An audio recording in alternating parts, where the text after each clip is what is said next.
Good morning, ladies and gentlemen, boys and girls, wherever you are listening in the world today. It's Johnny Cattell coming to you live. I'm here in Kilmore East, Victoria, in Australia, where the local time is 9:41, 19 minutes to 10. Welcome. Today's reading is a reading from the book of Deuteronomy, verse 21, chapter 5.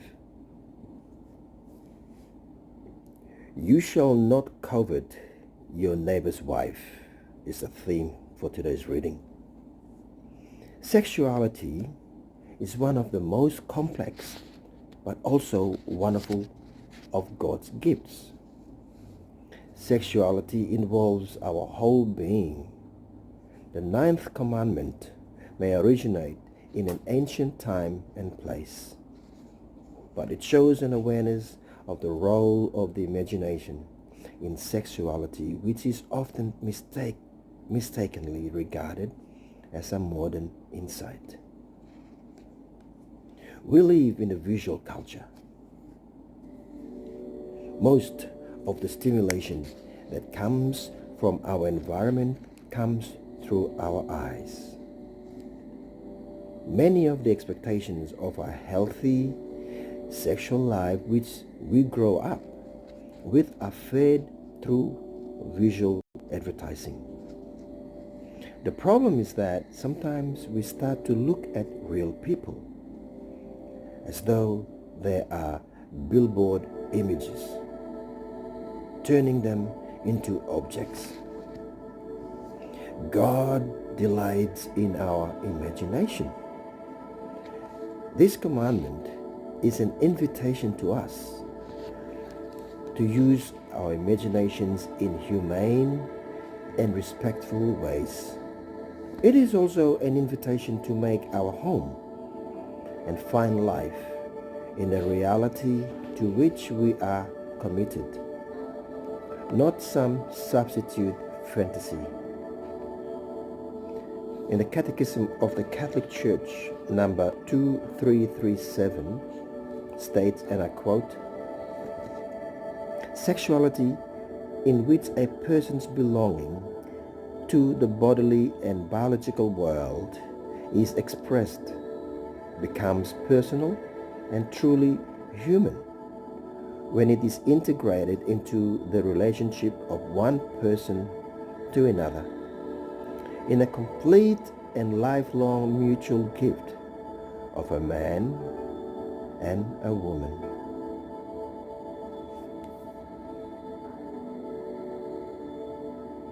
Now let's reflect on that for a little bit and think and place ourselves in it. Digest it a little bit and think.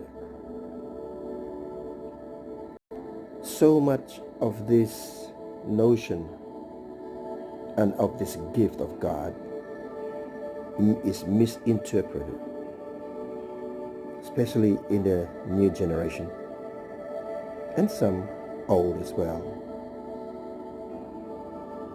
We all, I'm included, me included, we all have gone through the stages of development.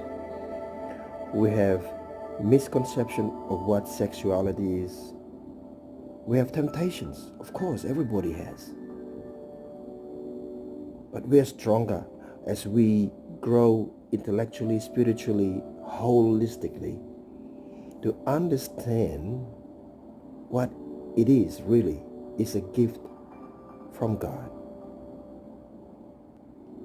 Think about our grandparents, our ancestors, Adam and Eve, molded. Think about Mother Earth.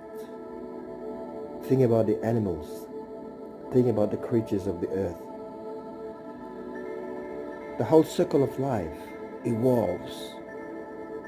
That's the gift, special gift from God. There's a place for it. There's a time for it. All good things come in good packages. And the gift from the Spirit has a story and a legacy that we can look and reflect on and trust, respect, and walk humbly with it and treat it tenderly. Through the birth of our children, and then the circle repeats itself. Now just put a bit of a humor in there, and the story, a realistic story. A lot of us can relate to some of our favorite cartoons, some of our favorite shows that we enjoy and watch. And it's not in my culture, but since I moved to Australia, I was exposed to a lot of shows that you can relate this gift to it, and the story is interpreted in the cartoon.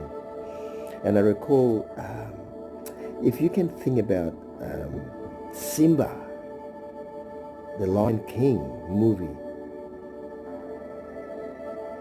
and the whole circle of life and how respect. There's a king, there's a child, hold up in the pedestal, and then everybody worships. You think about that. Think about that beautiful package that came into the earth.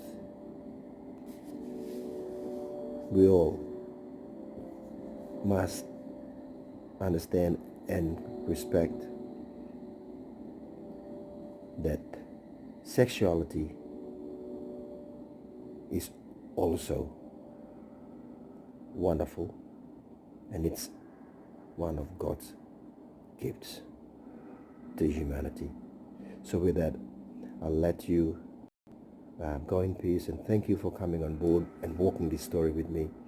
And I wish you nothing but the very best of the days ahead. God bless you and your loved ones.